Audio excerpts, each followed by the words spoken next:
Hey everyone, welcome to GodCast, the one and only, the official Chariots of the Gods podcast, and I'm your host, Matt Saint-Amour. The sky was burning. I can feel the hot wind on my face, staring into a black abyss, gazing at the lost horizon. Hey man, are you ready? This is part 3 of Chariots of the Gods Project Genesis. In this third installment, we're gonna sit in with friend and drummer Richard O'Neill. Yes, sir. We went to high school together. We knew all the same people, but we never really hung out, him and me, at first. We connected through the magic power of music. From his basement to his dad's print shop, his family gave us our first rehearsal spaces, tolerating the noise. He's a very emotionally explosive guy. He's better now that he's older, but back in the days, it was something. He was also very proficient at poking girls in the fun spot. And back in the days when I wasn't getting sex, I used to live vicariously through his adventures. Have you ever heard the expression, good things come in small packages? Well, it's true. Richard's a small, compact motherfucker and a great friend. Give it up for guest number 3, Richard O'Neill.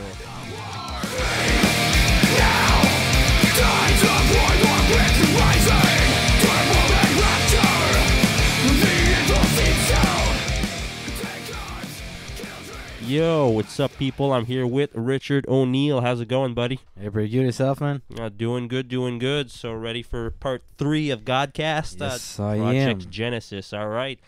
So, have you listened to the podcast I did with the two Chris's? Yeah, I love them. It was pretty funny. Cool. So, basically, you kind of know how things go. I mean, I'm just going to start by asking questions, and we'll see how things go from there. Just whatever comes to mind, just say it, and All good? we're gonna have a blast. A blast. All right. So, again, it's a question I've asked. The two Chris's. It's just standard question. Do you remember the first song or the first thing that sparked you to music? The first thing that drove you to want to play music or made you want to listen to music? That first song or that First song. Well, I when I was young, I used to listen to like Offspring, and my dad used to make me listen to Deep Purple and Supertramp and such bands, and so my dad was a musician too. So like he pretty much introduced me to a lot of music. He bought me my first guitar and my first drum kit. Yeah, And, that's cool. Yeah, I mean, that's a nice vintage band, vintage rock and roll. Do you have a particular song you remember, or like a song specific? Well, do you mean that I played, or no, just something like that you listened to that made you go, oh my god, this is like amazing. I like one particular song or a riff in a song. Not necessarily a particular song. I'd say particular album, Okay. maybe Slayer, Diabolus in Musica. No, but I mean at first, like you didn't start by listening to Slayer. No. Well, as I When you said, were a kid, like when I was a kid, I was listening all the way to Offsprings and okay, bands like that. Okay. Maybe a song that I don't know, like American album or Smash album was probably Smash was the song that I loved a lot in the past. So, like you said, your dad bought your first instruments when you were a kid. Yep. You started playing the guitar at first. Now you're a drummer, but at first it was the guitar. What made you want to pick up the guitar and play? I mean, what was the drive to like, okay, I'm gonna try my hands at that? Well, I always listen to music, and like pretty much everyone, the guitars are something that It's an easy instrument. Easy yeah, way yeah. in, It's an easy way out. And my dad, as I said, was a musician, and he wanted me to play something. And when I say guitar might interest me, he said, "All right, let's go. Let's go buy you a new guitar." Okay. And cool. he bought me my first Squire, actually, like you have here, or your Yeah, Telecaster. Telecaster. Yeah, it's not black one. Yeah, It's the greatest instrument. Everybody wants that guitar. Yes, right? everybody wants it. Yeah. It's actually, I remember when we went to the music store, and I was like, Kevin from Steve's, he was Yeah. there, and he gave me a Stratocaster first, and I was like, I don't really dig that one. I want that Taylor right there. And he was like, are you kidding me? Jimi Hendrix played that guitar. What the hell? And I was like, oh, sorry. No, yeah. Personally, I like Telecasters better than Stratocasters too. Got nicer style to it. Yeah, I like the neck, that small neck. Yeah. Very it's very pretty nice. But so, I mean, did you like did you learn things on your own from there, or Yeah, pretty much. I've took some guitar lessons, but not for long. It wasn't really for me. Like I was just fooling around with the guitar. Like yeah, as you may know today, I'm a drummer, so it didn't really stay long.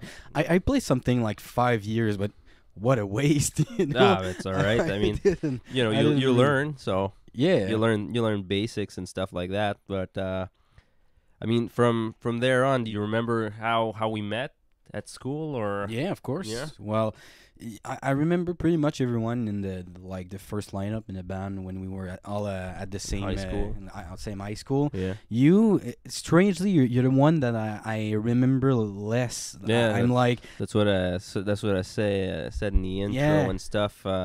You know, we kind of knew the same people, but we never hung out for real. You know. yeah, I always remember like I was just walking, listening to my music, and all of a sudden you were like popping up. Then we were starting to talk, but we never really hang out in high school, I think. I think you used to be in the guitar classes also. Yep. But, Yeah, I took some. Classical guitars. Yeah, well, that was later in high school. Yeah, though. yeah, That yeah. was like in last or two of the last years in high school. Yeah. I know it's part of the band's creation and stuff, but I mean, how did you switch from guitar to drum? Did you always want to try drums, or was it something? I mean, I know your dad's a drummer, so Yeah. Well, as I said, when I was young, he bought me my first drum kit. Like it was a shitty drum kit, but still it was a drum kit. yeah. And I played a bit, and years passed. I played guitars, and when the band was a bit more serious, we were looking for a drummer. I stepped in. I said like, well, I have a bit of basics in drums. I can try, and Mm-hmm. that went on like that. Yeah. You really, I mean, I remember you really improved a lot, like fast, you know, you really grew. Yeah, I mean, you know, you started playing drums, you were like, okay, I'm going to try this out. And, I mean, you know, the learning curve was really a big, Yeah. like, you know, you had the very good progression curve, I'd say. Well, at the time, I think, like, you know, as we always said, we were just like kids that we wanted to play. We absolutely wanted to play something. And I remember we were jamming a lot more than today. But today we, like, it's a schedule. You know, Yeah. it's like a religion. But back then, we always wanted to play more. So I guess I've played so much in so little time that Yeah. I grew up as a musician, too. And, I mean, you know, like, I was talking to the Chris's, you know, I mean, we started forming a band and stuff. Do you remember, like, can you tell us about the creation of the band? What do you remember from those really early days, from, you know, when we were jamming in Chris's garage and stuff like that, way back before your basement? Wow.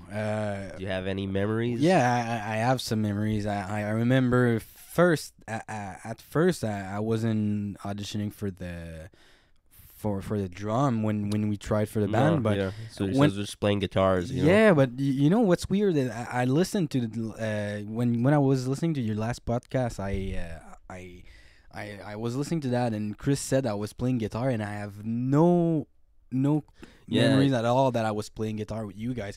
I remember I was trying singing. Yeah, but that's also something he said. He was like, yeah, it's you know, he said you were there trying out for guitar too. But you know, when he was talking about stuff, it sparked memories. It's like, oh yeah, man, true. Like I didn't even remember some of that stuff. So Yeah. it's just, you know, he fucking remembered everything. So Yeah, I it's know. just like, fuck, man, that guy. You know, all those little details and stuff. Yeah, I don't know how we do it, because most of the things I was like, really? We Yeah. did that? Or Yeah. I don't know. Like, it's all good. I was listening to that with a big smile. And Yeah. It's good memories, you know. It was good. And so like, yeah, do you remember, personally, I don't remember if we had a drum in Chris's garage. Do you remember that? Or Can you shed light on that? That I don't remember. For the No? Chris Garrett, I know, like he says, well, I was when we were jamming in my basement, I had like the electronic drum kit at first, Yeah, yeah. but not in Chris' basement. I really don't remember that. No, okay. Not at all. So No, all right. So I mean, yeah, from there on, we moved to Chris's garage to your basement, and from there you had your first your first drum kit, which was an electronic one. He said. I mean, can you describe how it was being like those early days, or like just the fucking around, jamming, playing covers and stuff in your basement, the atmosphere or whatever? yeah, well, as I said, we were all like kids basically that wanted to play music, and the only way we could was going in my like oven of a basement, and like Yeah, it was hot. Yeah, it was pretty hot. I remember I had some aquarium and was like water everywhere because it was too hot. So much fog and yeah, steam. Yeah, exactly. And it was such a great time. But like that, in that time, I remember we were like, "Oh, we don't want to." My dad actually told me that a couple of weeks ago, when he told me, "I remember when you were saying like, oh, we don't want to be serious. We just want to play. We just want to have fun." And Yeah. today we're like we're trying so hard. Yeah, so compared much, to that so much that money involved, and so Yeah. much it's like business and stuff. Yeah, Yeah. No. Of course I remember all that, like when we were like jamming Ace's Eye and some 3 inches of blood and yeah, like everything that we were listening and we still listen today. yeah. It's just go to old fucking like old school music and stuff, trying to play it, not really being able to do it properly, No. learning how to play your instrument and stuff. And I mean, from there on, we didn't have a singer, so Chris Méthode knew Renaud from his previous band, but I mean, when he came in to try, do you remember like how you felt about it? I mean, honestly, what were your thoughts on his performance? I mean, like I said, it was pretty shitty sound. We Yeah. couldn't really hear ourselves. I remember him like we You can be honest, because I mean he's still in the band now and he's doing a no bang no up I, job. I, So I who don't cares? I don't think it's not that it was a bad job. The only thing I could remember, I remember the first time he came in the basement, and we never asked him to learn any song, so we No. just came, and he was like screaming all the words that he could read on my posters on the wall. yeah, and just trying to get the It wasn't like Yeah, going true, true, true. anywhere. yeah. Remember that the big Iron Maiden poster Yeah, with yeah. reading the names and Yeah, stuff like exactly. that. And yeah. That's pretty much the only thing I remember. After that, like I remember we just say like, oh, okay, cool, we'll take it. Yeah. we're gonna take that guy. Yeah, that's something Chris mentioned too. Christian Carrière in the last podcast, he was like, we knew the guy, so that was enough, kind of thing. He was Yeah. just like, okay, he's a friend of a friend of ours. We don't really know him, but he seems to be trustable. So Yeah, to be we fair, kind of know him. Yeah, I think at this point we wanted a singer so much that we Yeah. just pretty much would take anybody that could be But- like cool guy, like. But I mean, did you had any were you like not sure about him? I mean, did you have apprehensions about like, I don't know if he's gonna? I mean, like I said, we couldn't really hear any, like you said, he hadn't practiced any song, or we didn't say like, okay, learn this song and come in and we'll jam it. He just came in and screamed. But do you have any like, I don't know, I think he wasn't that great at first, or Well, at this time, that's probably my kind of my how can I say that? Like, I was the kind of guy that probably went and say like, oh, I don't know him. I don't know if he's really any good or something. yeah. But I think after that, like everything went so well with him. Like we never had anything else to say. No, I mean, he sure could do his job well. I mean, but also, that's something we're gonna talk to him in Yeah. next podcast. 'Cause he's the next one coming in. But he never he wanted to try to sing, but he never sang in a band before or screamed. So it was a learning curve for him as well. So that's that's something we're gonna talk about, learning how to sing and scream. Yeah. From there on, we played, we rehearsed. I guess we wrote some pretty shitty songs at first. Yes, we did. You remember the first couple of shows we did? How your live experience? How was it to be on stage and playing, the energy and everything? How do you remember that? I remember pretty much all the shows we did. I think, or not. Well, most of them. Most of them. The first one I remember them, like the one Chris was talking about. The one in Gatineau. Yeah, in Gatineau. That was like Halloween show. Yeah. He was so right. There were so many people for the first show, and there was a lot of people. There was a lot of people, and even today we play shows that there are less people than that. Yeah, I know. It's we were lucky for the first show. The first time it was a good call, but I mean, like you said, there was Death Row 6. I think they're from Gatineau, so the show was in Gatineau. I think they brought a lot of their people, so that was a good thing also. But I mean, we had a couple of it at the Ukwe also. Yes, I remember. I mean, those ones I remember them being good personally. It's always good. Ukwe, it's always packed. Yeah, it's a small venue, so you pack a lot of people in it, so it's there's the energy level's really high. Yeah, it's pretty much the place that locally I think that the best souvenirs that I got are from there. Yeah, like I remember playing with back then was like Crawl or something was from Manitoba. Yeah, they came. I remember that show. Yeah, it was like it's always some small shows, but I frankly don't remember a lot of things from shows. I remember like when we played, when we talked about a bit, but or the things that were going on. You remember that show? What was the subject? The big issue with me and my ex-girlfriend. Oh yeah, at the Crawl show. Yeah, I think it was Crawl or another one. One of the first shows we played there. Pregnancy scare? Yeah. Oh, that was okay, that was then? Okay. Fuck, man. Yeah, that was rough times for you. Yeah. Well, no. Don't worry, folks. I was like 19 or something. Yeah, that was rough for 19. It was scary for. We're going to talk about that later, guys. Don't worry. But yeah, I mean, like to get back on the shows and stuff like that, you I mean, from there on, we did more shows and stuff. We got better at playing. We got tighter, I think. From there, we moved from your basement to your dad's print shop in Ottawa. Remember those days? I mean, because I think we were getting better. Personally, I'd say. I mean, that era, we were pretty good, pretty tight as a band. We were doing more shows more regularly, getting known, getting the name out there and stuff.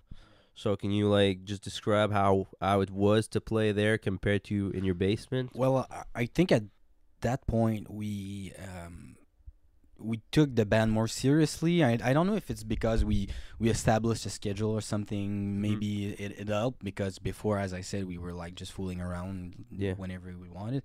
But I think we definitely increased in skills and everything else we could do as a band.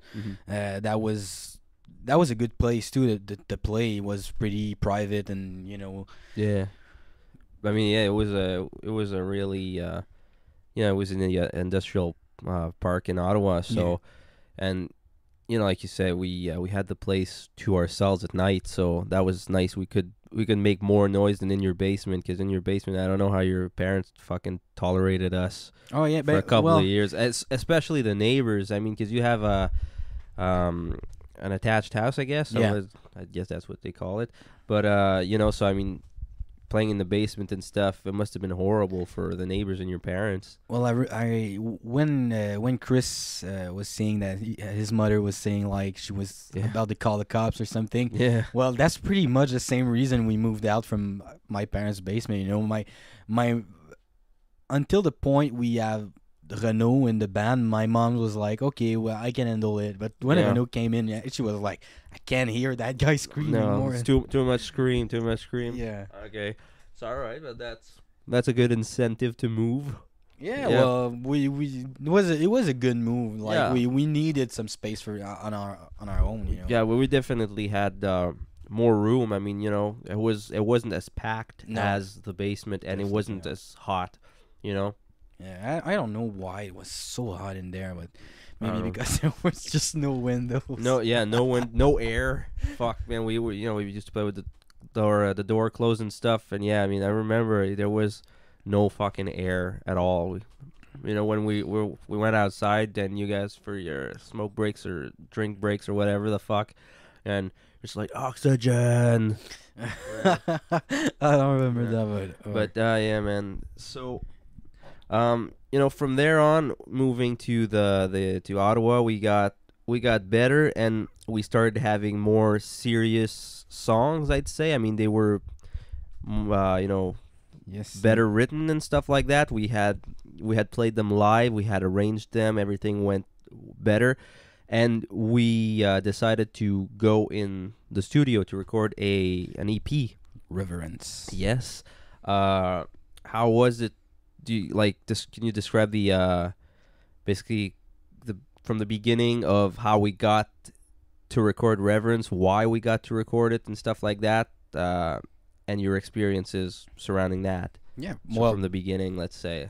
the reason why I don't really, well, I guess the main reason was just because we needed Yeah. something. We needed a product to show people. Of course, to get our music out there. But I don't know if you wanted the full story or just Yeah, like, go for it, man. We got time, Mitch. Well, my dad always like wanted to help us in our music, and Yeah. at this time he had like some kind of exchange process with the it was part of a- recording studio. It was part of a group of basically people who have different stores and different services and stuff. It's Yeah, like and a- they do some it's exchange. like a and- communist party. Yeah, but you have to pay taxes Yeah, and yeah. that one. So But so like you say, yeah, so he said like, if you guys want to go in the studio, I'll pay for it. And that way. yeah, it's like they exchange stuff. Like it's like, okay, well, for your studio you need printing. Well, I'm gonna print you that for that. Yeah,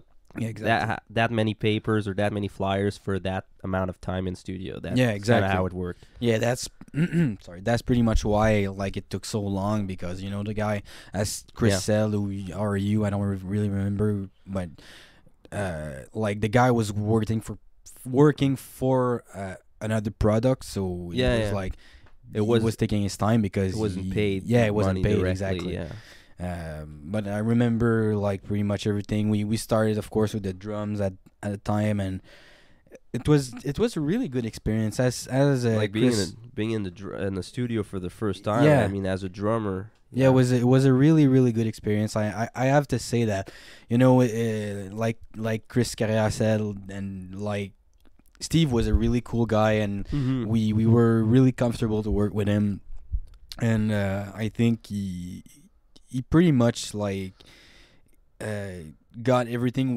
we could have at that time from Yeah. our Good. an artist perspective. Yeah, it's like something.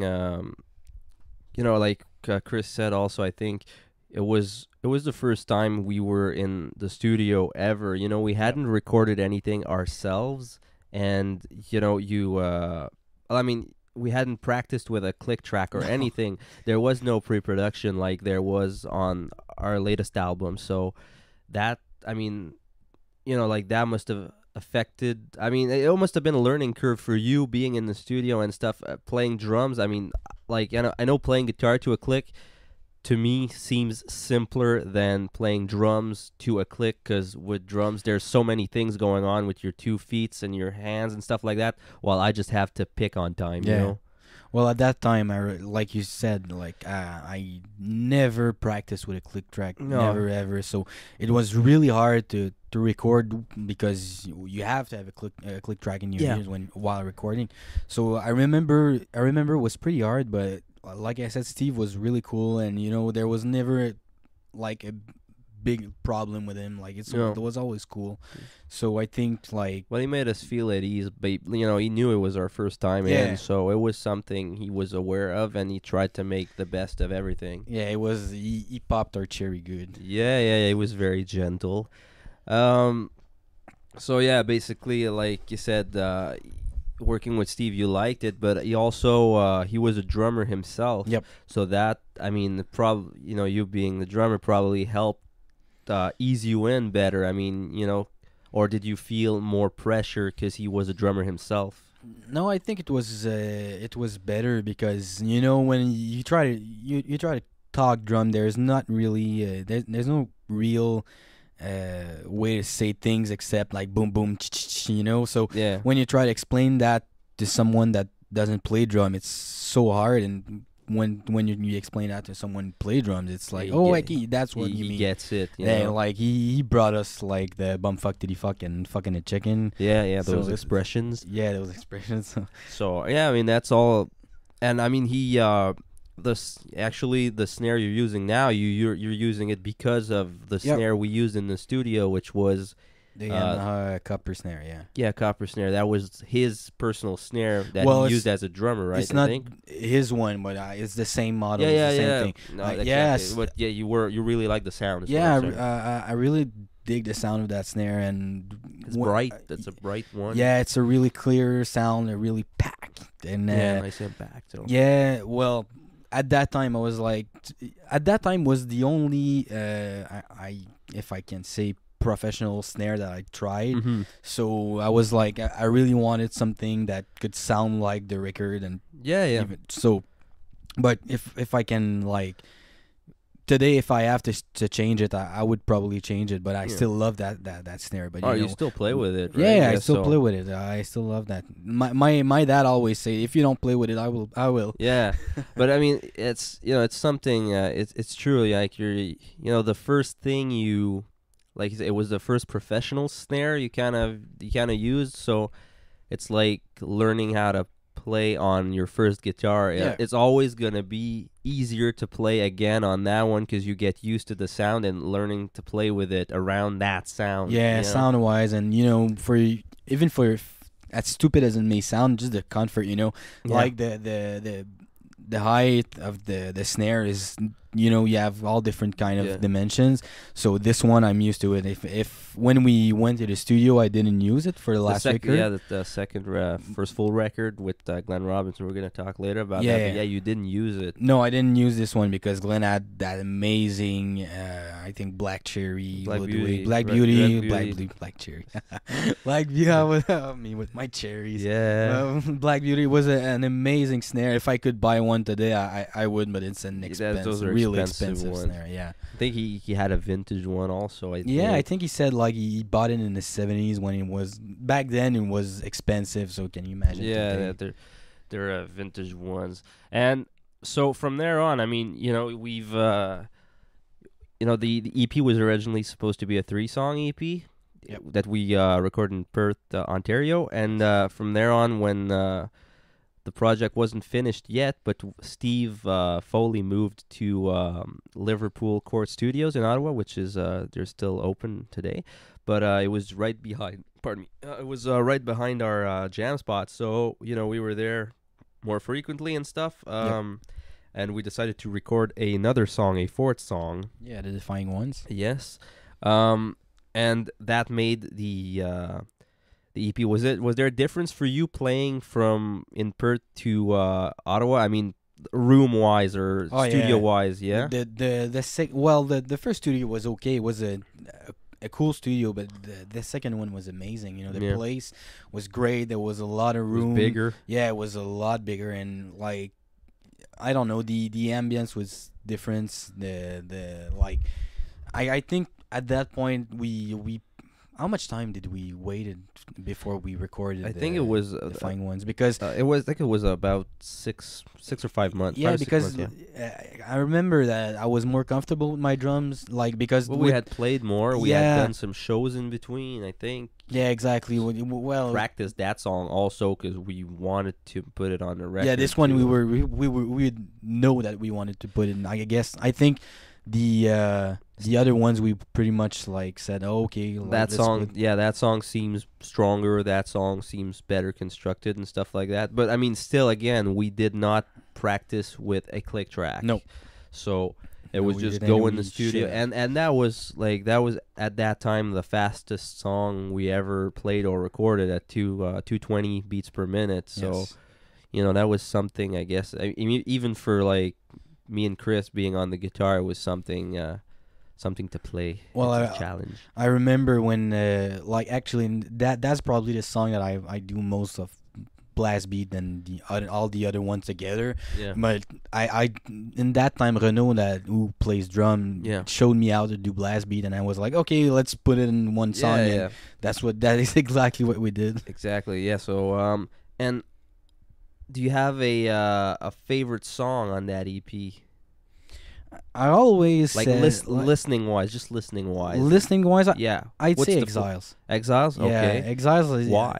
Well, I think I don't know. It's not because I don't like the other songs. It's just because like Exiles, I like the structure. I like what how stupid is how stupid does it sound, but I like how it make me feel. You know, like the chorus is really Okay. powerful. Yeah. Like the song is well structured. There's like a lot of emotional waves in and it. stuff, Like yeah. it's no, that's pretty much it. That Exiles is pretty much my favorite one on the EP. Okay. And Playing wise too, I think. yeah, playing wise. Yeah. I mean, out of the four. Yeah, I think so. I love playing Defying Ones because of blast beats, but I don't know why. Just Exiles, I enjoy playing it with you guys. Just, we have fun. It's got always good like you know, it's energy. kind of punkish song Yeah, with the bumfuckity fuck thing. Yeah, yeah.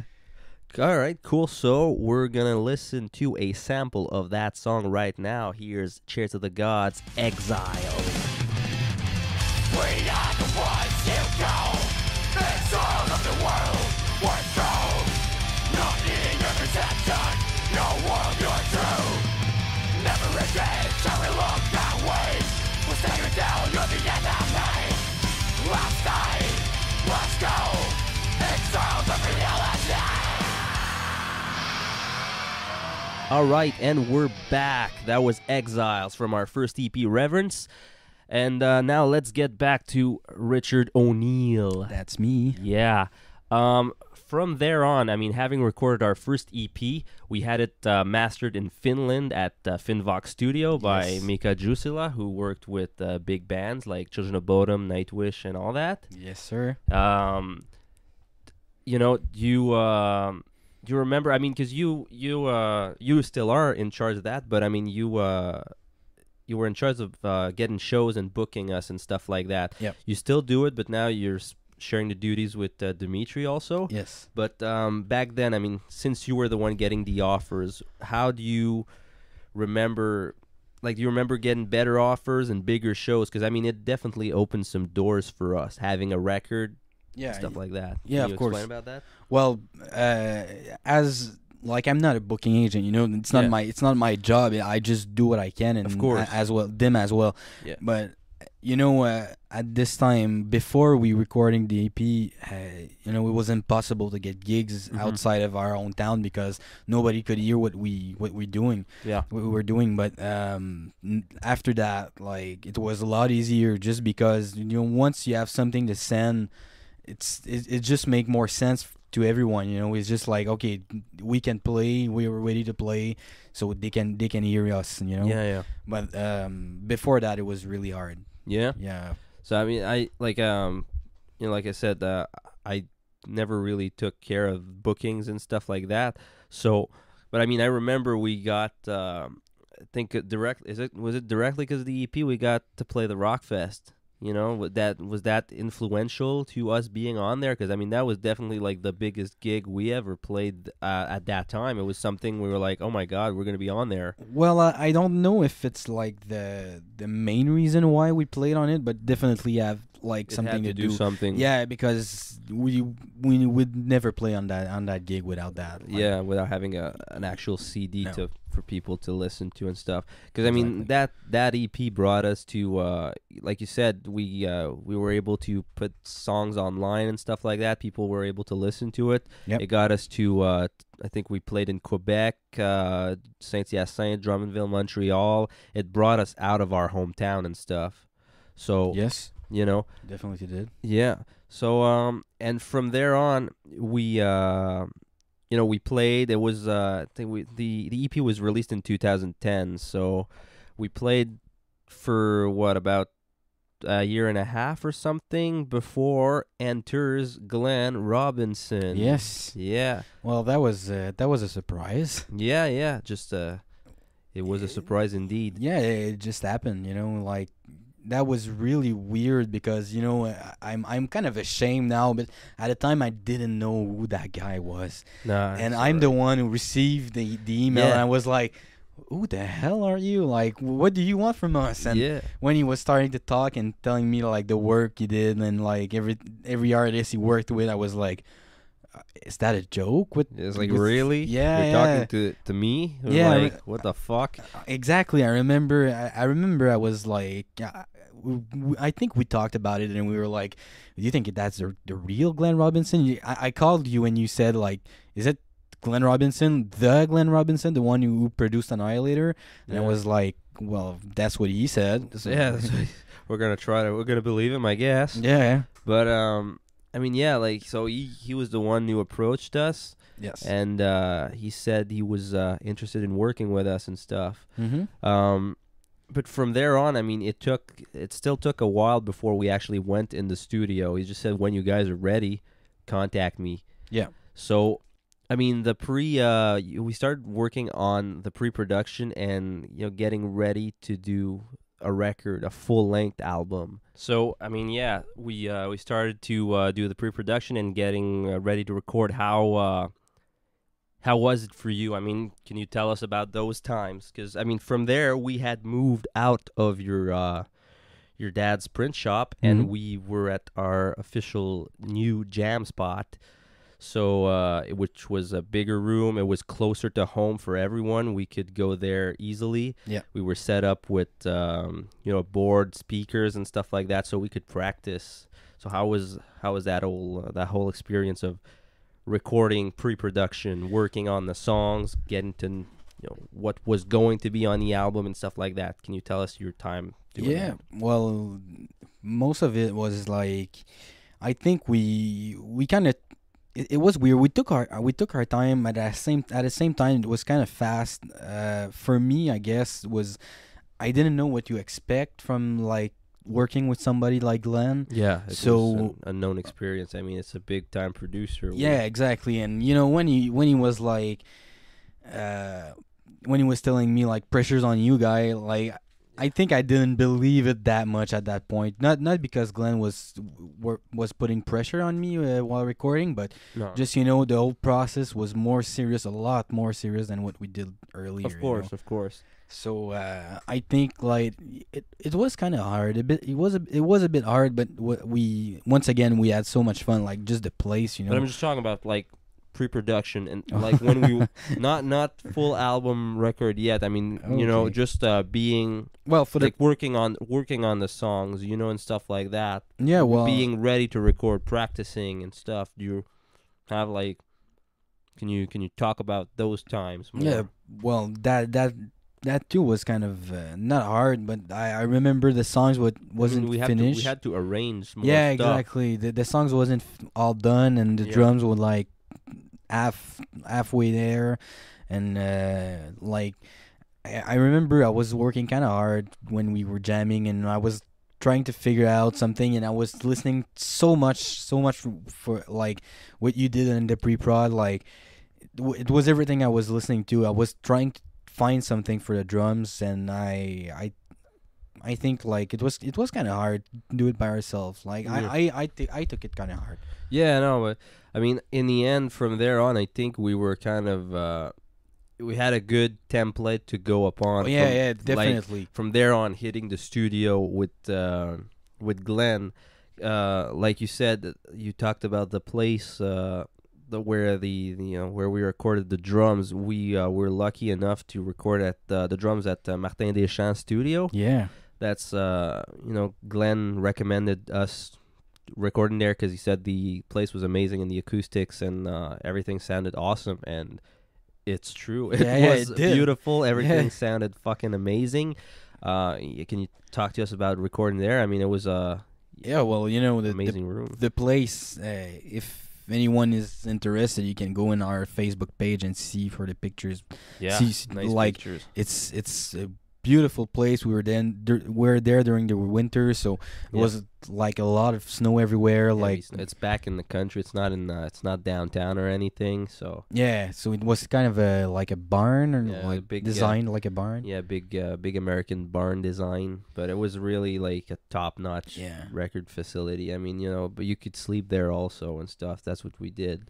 Yeah, and I think I always How was the drum recording experience there? I mean, we had a deadline working there though for you, so that must have been that something was harder on your part.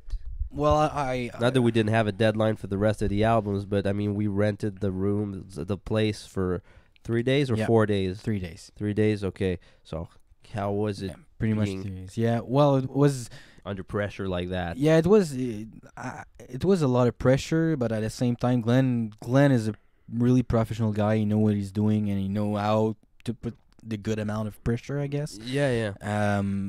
Like, I can't say that was like my best performance ever, and I think I wasn't pretty much like ready enough maybe for the whole recording thing. Okay. Now that I think about it and I'm listening to what I've done, like there's a lot of things that I might have done Differently? yeah. Okay. But the whole experience was so fun, so like I learned a lot about myself and about like my drumming style and a lot of things. Yeah, so that's one thing. I mean, we definitely learned from ourselves being in the studio. We definitely got better and learned our mistakes we did without knowing it. We just got, I think, to be better musicians and stuff like that. Yeah.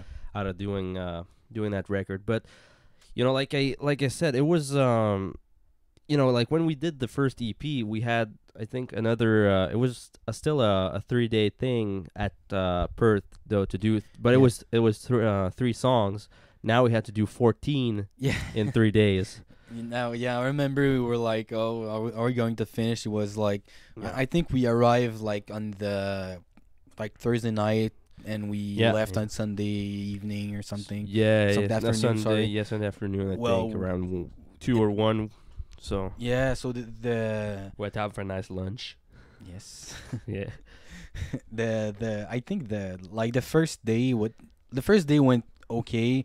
Then I remember like I had some trouble. I don't remember what song it was, but I had a lot of trouble with that. And Well, there was Saturday was like, but there was a lot of alcohol involved Yeah. at night.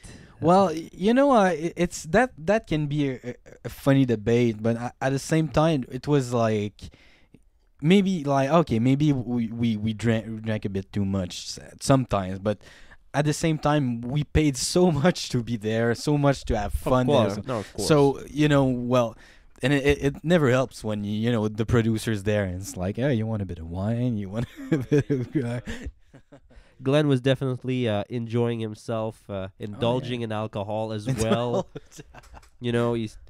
We had like we drank all of Martin Deschamps' alcohol. Had to go buy some more. No. Wait a second. We didn't. He No. did. Yeah, Glenn did. Like, Glenn bought some more. Well, he bought the alcohol back. Yeah, no, he did. back. So that was okay. Well, I remember when the first night you went to bed and Glenn was kind of sick, so Oh, he yeah. went to bed Well, too. I was sick too. Yeah. And me and Zim were like, there were like 2 Heineken left in the fridge, and we're like, oh, what the hell? Like, we paid for that. And the day after, Martin came in and was like, oh, no beer left. That's weird. Yeah. And Like, me and Zim oh, were Glenn, like, you're "Whoops." drinking again. Yeah. So, then I was tracking the drums basically, and like you said, your experience was good. I mean, from there on, your thing was, I guess your sessions were done. You weren't your part on the album was done as far as playing wise, but you still came back. We did some back vocals and stuff like that. Yeah, Yeah, but what'd you think of the new record? that's amazing. Yeah, It's the final product. It's always cheesy to say like, oh, Yeah. listen to my thing, but we at some point you have to say like I'm proud of what we did. Like I'm really course. proud of it, and I think every musician is proud of what he do. But Yeah, like it's a nice.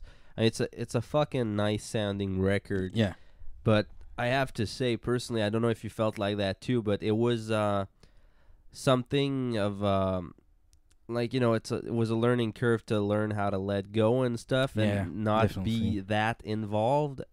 I mean, being like we were so critical and stuff. I don't know how you felt about about your drums and stuff like that. Did you have any well, there's some things that I'm not like 100% like satisfied with, but when you don't listen to the album and when you listen to the album and you don't just listen to what you done. Yeah. Like you got to it's- listen to it's- it as a whole. Yeah, That's- exactly. It's a different ball game. It's always something Glenn used to say. Don't listen to one thing. It's the song as Yeah, a song, exactly. But yeah, I mean that was a hard thing. I mean, especially since you're everybody's involved in it and stuff like that, and you're always you hire a producer and stuff for his vision and his experience also.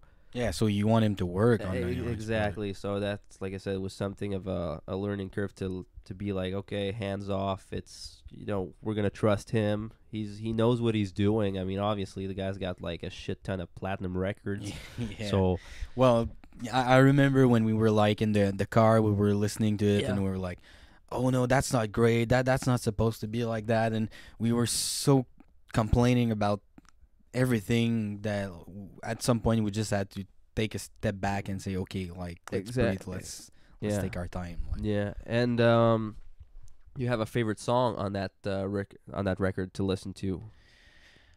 to Like, listen to right now. Yeah, just listening to. I mean, I know it could change depending on the mood. Like, oh, this week I'm really into that Well, song of ours. right now what I'd like you to play, just because one of my friend told me like this is one song that I like to like jump on somebody and just hit him as hard as I can. Yeah. The Collapse of an Empire. Yeah, you like that one? Oh, yeah. That's one of your favorites? Yeah, one of my favorites. But All right. right now, play that one. Oh, just a sec, sir. Just a Yeah, sec, no, sir. no, Just no, a play- sec. Just a sec. Okay. It's gonna be played. It's gonna be played. But But- second question: do you have a favorite to play live? To play or live? just personally by playing, not listening to, but playing, Live. or just like when we're rehearsing, or a favorite song to play. I guess I really dig playing. God damn, I don't know this. What? Severing the Bloodline. Yeah, Severing the Severing the Bloodline. Bloodline. I really like. I know you don't. Nah, You don't enjoy it Yeah. that much, but it's alright. I don't know why. It's just like it pumps me up. Yeah. I really love playing that one live. Yeah. Okay, and now we're gonna go back to Collapse of an Empire.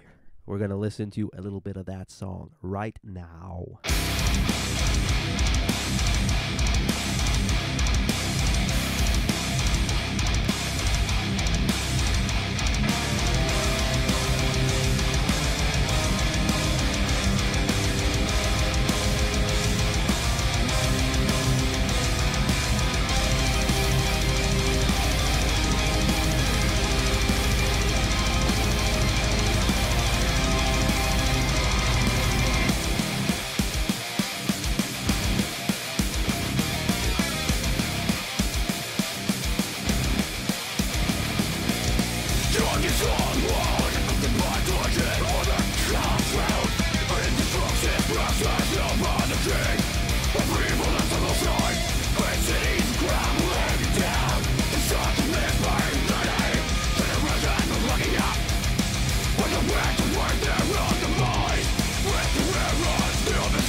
All right, that was Collapse of an Empire off our new record, Tides of War. And I'm here back with Richard O'Neill. How's it going, dude? Yeah, I'm going great. You? Cool, doing good, doing good. All right, so now, you know, we're going to stop talking about the music and we're going to talk about the man. Yeah, but first I'd like to say something. Okay, you can You, go. you remember last podcast you did with Chris Carrière? Yes. And you were arguing with him like about we played Revolution or not.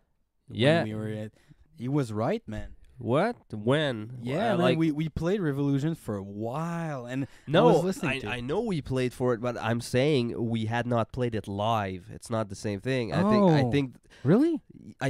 our first show we played it live was at the Cégep.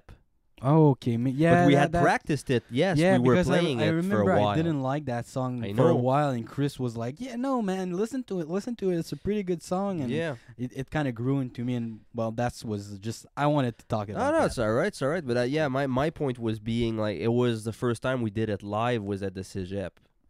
So All that right. Okay. That in that case, you're probably right. I will check with Renaud. Maybe he remembers some details as well. Or Dimitri, I think he was in the crowd too. Was he? Yeah. I don't know at that time. I don't know. Oh, we'll see. Yeah. Whatever. When in Rome. Yes. Okay. All right. So, yeah, like I said, your personal life. Yeah. And that's where the juicy details are going to be exposed. Uh-oh. We're gonna talk about stuff. So, back in the day, I remember at first you were dating a girlfriend you had a girlfriend, serious one, like when we started the band, and you'd been dating her for about 4 years? You talking about Stephanie? Yeah, if you Yeah, want to yeah. say the name. Oh, well. Okay, yeah, Steph. So yeah, we're Sue me. yeah. So you were dating her for 4 years. Something 4 4 years 3 or maybe. 4, yeah. Yeah, I don't really remember. It was like 7 years ago. Yeah, man, it's a while back. But those from those times, it was the beginning of the band and stuff like that, and then you broke up with her. Well, we broke up. I don't know what happened. Okay, well, but you weren't we- together. You weren't together no, anymore. No. So just after that, you became a little whore. Well, no, I wouldn't say that exactly with those words, but I would prefer man whore. Yeah, a little man whore. Yeah. But I mean, no, you like the pussy. Well, who doesn't? Exactly, sir. It's all right. It's all right. There's That's funny because I hope people will listen to the first part because that's probably the most interesting part. But yeah, it's all right. It's all right. It's all good.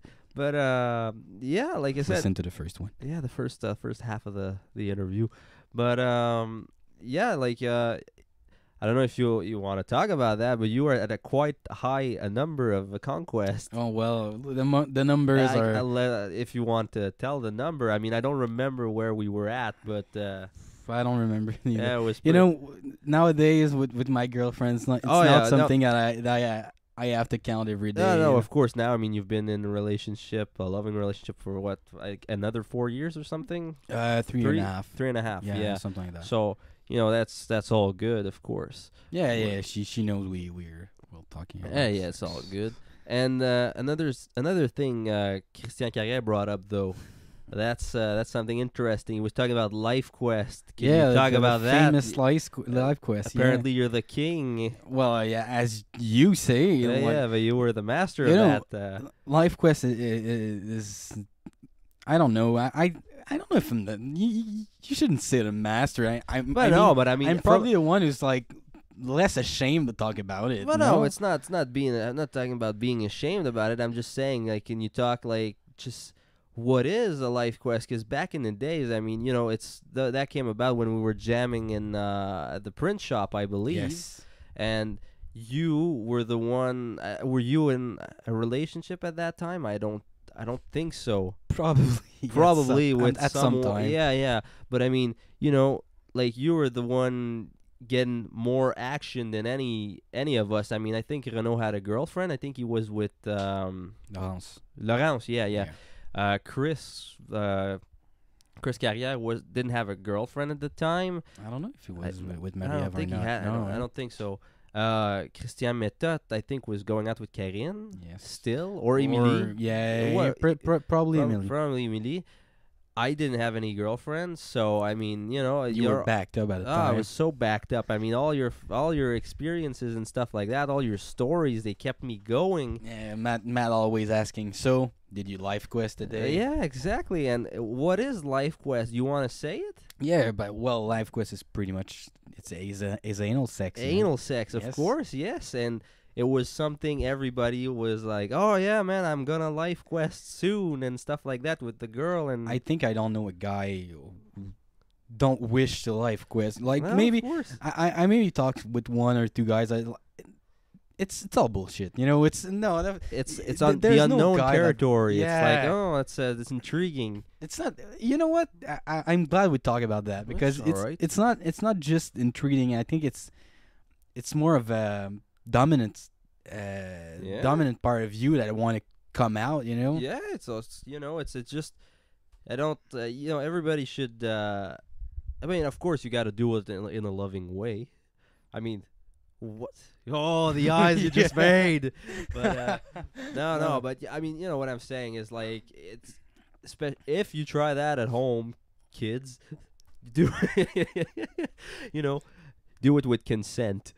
A Yeah, at consenting least. adult. Yes, At yes, at least. least don't ass rape her. No, But or him, whatever you choose, it's all good. Yeah, you don't. It's not about raping or No, anything. man. It's just. I think it's about like, you know, at some point. We just called it Life Quest just because it was funny, but it's Yeah. just you know, I mean, it was something that you know you did more than I guess the other guys, and then from there on, it just started to build up and grow as like, oh yeah, man, I did this, oh yeah, I did that, and then from there on, the stories began to spring up, and you know, we had long sex talks at the jam spot and stuff yeah, like that that. was a good time. Yeah, and that's something. If you want to talk about it, the Infinite X tape Oh my god. or not, it's up Yeah, to well, you. we can talk about it. But Just roughly without Yeah. saying any names, if you don't mind. If not, Well, I can. at some point, the guys like when we were jamming in my It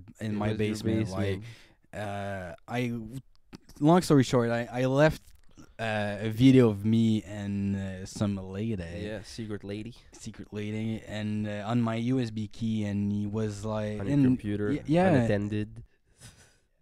Yeah, So yeah, Chris Method took care of stealing that stealing that USB card, and when you weren't looking, yes, and he spread it around to the band. yep. No, it didn't get outside the band, and it's never gonna get outside the band. Well, that's what you guys said. But I don't know. Glenn saw it, and Yeah, he's but- not in the band. Yeah, I guess. Yeah, you Yeah. fucking liar. Yeah, yeah, but I mean, you still yeah, owe me one for that, though. yeah, I do.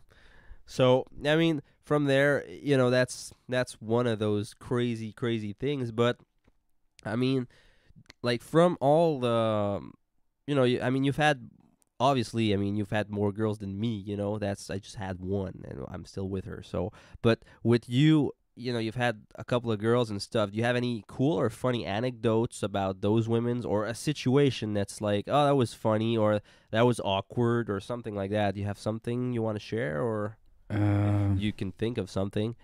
If not, we'll just move along. Well, the funniest part of all was, you know, when I was coming back to you guys, and I was like, oh, hey guys, guess what I did yesterday, you know, and you were like, again, god damn it, what the fuck? Yeah. And, you know, but no, I don't think I have like specific anecdotes that are funny except for fun. Oh, yeah, but that's, yeah. But that's an inside joke. Yeah, it's guys. an inside joke. Yeah, okay. All right, well, you know, it's cool. But so like we mentioned earlier, now you're so you're in a steady relationship for about 3.5 years, Yeah. you say? How are things going? I mean, you're now living with her, right? Yeah. We've been we're living Yeah. together for 2 years now. Yeah. So yeah, it's going pretty well. We get along. We have a lot of fun together. I think it's made for last. Oh, that's Yeah. good. That's good. Now getting a bit more serious. You know, getting away from sex and stuff. You've recently. Already? Yeah, no, but I mean, you know, we got some serious issues Yeah. to tackle here. Issues. Oh. Yes, they're very, very hard things. You know, we talk about real stuff here. It can make you cry. Uh-oh. Yeah. But no. you recently had some problems with your eyes. Yes, yes. That's a big issue, and I mean, do you wanna talk about Yeah, sure. that? I mean, what's the situation? What happened? Well, basically, what I have is called keratoconus. Okay. It's not a disease. Well, it's not a virus or anything you can catch. It's just like Oh, you grow with that. Yeah. And basically, your cornea is getting like in more. The more you grow, the more your cornea is getting in the shape of Yeah, like a football. It deforms instead of being round and stuff. Yeah, it's getting in a cone shape. Yeah. And that affects like everything you can see. Like your vision is really blurry. You could compare that as like if you try to look through like a dirty window or something. Yeah. You can't really see anything with that. So basically, I mean, you were going blind Yeah, well, And- I was slowly. yeah, really slowly, but at some point I could have been blind. Yeah. Yeah. But that those things, they it was in both eyes, not just one also. So No, as I heard, normally for people like it's like one of 1,000 people got that or something Okay, like that. okay. But normally it's both eyes. yeah. I've been lucky, as I heard, because it was like the keratoconus was more in the middle of my eye, so it Okay. was easier to fix Yeah. with the operation I had. Yeah. So all that, you had surgery and stuff to correct that, Well, not really correct the vision itself. It's just because to stop the progress. yeah, and there's another one to come, but it's like really small thing, just Right. like drops in the eyes. But Yeah. this one, I now have implants in my eyes, like small semicircular Rings? plastic ring. Yeah, they hold your cornea. Yeah, I together, guess. so it They don't deform. It's like Yeah, a brace for your cornea. yeah, exactly. So now I can put some lens on, because Yeah. before that it was like pretty much impossible. Yeah, and like something like I remember that was something pretty fucked up. You were talking about like when you had the operation and stuff, they had to pop your eye open with kind of, but they went in. Yeah, they went And- in the cornea. Yeah, exactly. So, but they had, like you said, they had like a weird suction thing or Well, a slicey thing that goes on your eyes and because to put the implants, you have to make the holes yeah, first. you got to go and inside the eye. It was a machine that was doing the holes, Yeah. and it put so much pressure in your eye, like so much. At a point, I was like, "Is it normal?" Because like I was like, "Does my head's gonna crush or Yeah. something?" So at that point, I think I know where you're going. You mean Yeah. the part where I was like Blind. I was kind of blind. Yeah, one But- eye was completely gone. Yeah, but like I remember you saying it's like, and I mean, the machine, basically it opens up the eye, it cuts a piece, so it makes a hole so Yeah. they can go in. So basically, it was like he said to us, it was like, okay, when that thing made a shitload of pressure on my eye and it kind of popped or something, it just like you stopped seeing you weren't seeing anything anymore. Yeah, because when you close your eyes, you see like you see the black or back, you exactly. see something, but that was just nothing. It was like It's a weird fucking feeling. yeah, it was really scary. I remember my girlfriend was there, and she was looking at the operation, and Yeah. she always say like at that point she knew that something was wrong. Like she saw my leg shaking and all, and was Yeah. like, "Oh, really?" And That's fucked up. I mean, Yeah. imagine that. It's not black, it's not white, it's not closing your eyes. There's You're just just nothing. seeing nothing. And what is describe nothing? That's fucking freaky. yeah, it was. Well, it didn't last long, No, of course, but it's still, just it was really free. It wasn't like a great experience. you know? no. Well, of course not. I mean, yeah, who You wants to know- get fucked up in the in the No, eyes? but the way they talk about it first, they give you some sort of pill, and they're like, okay, this is gonna help you to Yeah. chillax, and no, man, that doesn't it help. doesn't help. No, not at all. Like I said, I was telling him, like, it's just, imagine that. It's just so fucked up. You see, like, you saw nothing, that's, So beyond. yeah, I was like telling him, like, what's beyond the universe, the expanding universe? Nothing. You saw Nothing. that. That's fucked up. Yeah, that's really fucked up. So, I think. And, from there on, I mean, now you've had the surgery. You have your contact lenses that you can wear. Yep. It's still rough. I mean, you know. Yeah, it's still pretty rough. I'm still in process right yeah, now. yeah. Some Still like, recovering.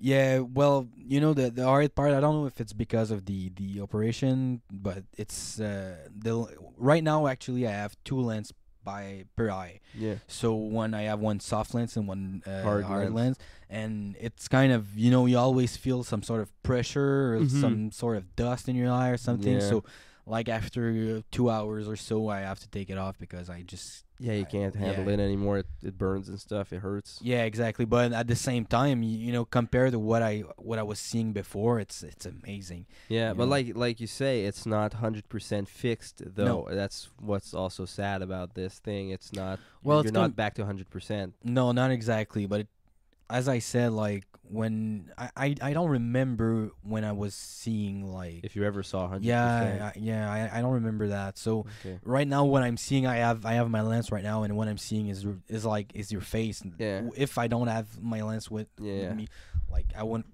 recognize. And we're you at close. all. You know, we're about like 3-4 feet. So. Yeah, I remember one time before the operation, I saw my dad at the convenience store right at the beside the jam spot. Yeah. And you were like, "Hey, Rick," and I was like, "Who are you?" Yeah. It was my dad. So Yeah. at that point, we knew that like, okay, well, we have to do something with that. Yeah. And from there on, I mean, you've had a new experience. I mean, you started to dabble more in with weed. Yeah. I mean, we all used to smoke a bit in high school at parties and stuff like that. But I mean, Yes, we did. recently you started to smoke a bit more. Do you want to, explain why? I mean, Well, I don't. how did that come about? I mean, nobody's judging. We're just No, explaining the I know. situation. Well, it's all cool. I'm not afraid of talking about it. I don't think like I'm not like a big stoner like that. No, I no. know some people that are really big stoner. Oh no, but, of course. At some point, I think when I was younger, I was enjoying it, and then I was more into sports, and Yeah, I you like used to play football. And yeah, I stuff. used to play football, and that wasn't really my thing when I was playing. I wanted to be serious in that. Yeah. And after that, I never really had the chance or never really hung out with somebody who was like smoking or whatever. And Yeah. after my Because I mean, we used to smoke up sometimes at parties and stuff like that at Yeah, once Dimitri's in a- place. yeah. But it was mostly Christian Carrière who used to. He was a big hash smoker. Yeah, back then it was Yeah. yeah. And but I mean, from there on, I mean, I didn't. After that, I mean, we didn't smoke weed that much. I mean, Renaud never No. smoked a lot. I mean, he I tried never, it, but I never saw Renaud, on any kind of drugs. I didn't. Dim didn't. Well, any kind of drugs. I well- never saw anybody in the band use anything else. No, than weed, yeah, like- exactly. But I mean, for a while there wasn't any use around any of us. No, I know. Well, I think that as cheesy as it may sound, like that, the whole experience with my eyes kind of Influence. opened my eyes in a way. Yeah. But like I read something once, and it says like something like at some point you have to grow up and like accept like what the things that you do. So at some point I was like, yeah, that's something that I enjoyed, and I probably still enjoy, and I want to try again. And Yeah. I tried again, and I You enjoyed liked it. it? Yeah, Yeah. I liked it again. So it's just like it's just something for fun, and when I have nothing to do, and Yeah, It's just relax and stuff like that. yeah, exactly. Like when I'm right now, because of my eyes, I can't work a lot. So there's like moments that I have nothing to do else than lighting a small one, All right. and I insist about the small one because Yeah, it doesn't it's take me a lot. No, it's all good. And from there, I mean, do you have any wild high school stories or memories of younger you or younger us to share? I mean, parties, anecdotes, or stuff like that. Anything you remember that's Well, I cool, remember. funny, or I remember that like you actually make a comic book about it. Not a comic book. it's a page? yeah, a page. Yeah, What? the party at Dim's place. Yeah, those kind of things. Those little anecdotes. Yeah. Yeah, that was a lot of fun. tits Seem- and stuff. Yeah, tits and stuff. Yeah. No. Yeah. Okay. Cool. Anything you want to plug personally, or anything you want to say to the people listening Well, before we end this thing? guys, just keep on listening to that podcast because it's gonna be huge one Oh, day. thank you very much. We're gonna work hard at it. Yes, and keep on listening to Chariots of the Gods, of course, and all the other bands in the middle scene here. Yeah. Keep on rocking. Fucking right. Keep on rocking. All right, people. Thank you very much. See you in the next episode. Okay, people, that concludes part 3 of Chariots of the Gods Project Genesis. I hope you enjoyed this installment of GodCast. Join us next time when we get Chariots of the Gods singer Renaud Jobin to sit in and talk about his previous band, becoming a singer, sex, and a shit ton of things. So that's a wrap. I'm your host, Matt Saint-Amour from Chariots of the Gods. Keep it metal, keep it real, and keep it rocking. We'll fight to witness the end.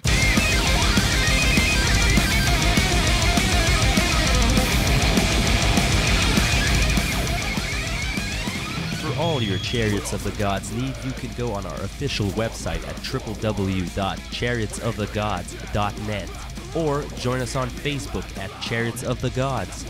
Don't forget to go on YouTube and check out our music video for the song Tides of War. For those of you who want merchandising, go on our official website on Bandcamp. From there, you can buy a copy of our newly released album, Tides of War. They're available in hard copies or digital download.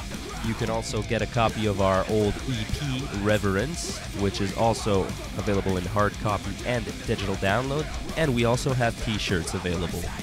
Chariots of the Gods, Tides of War is also available on iTunes, Amazon MP3, eMusic, Deezer, Rhapsody, Xbox Live, and a lot of other mediums. Go check us out. See you next time. Make a living for my sorrow.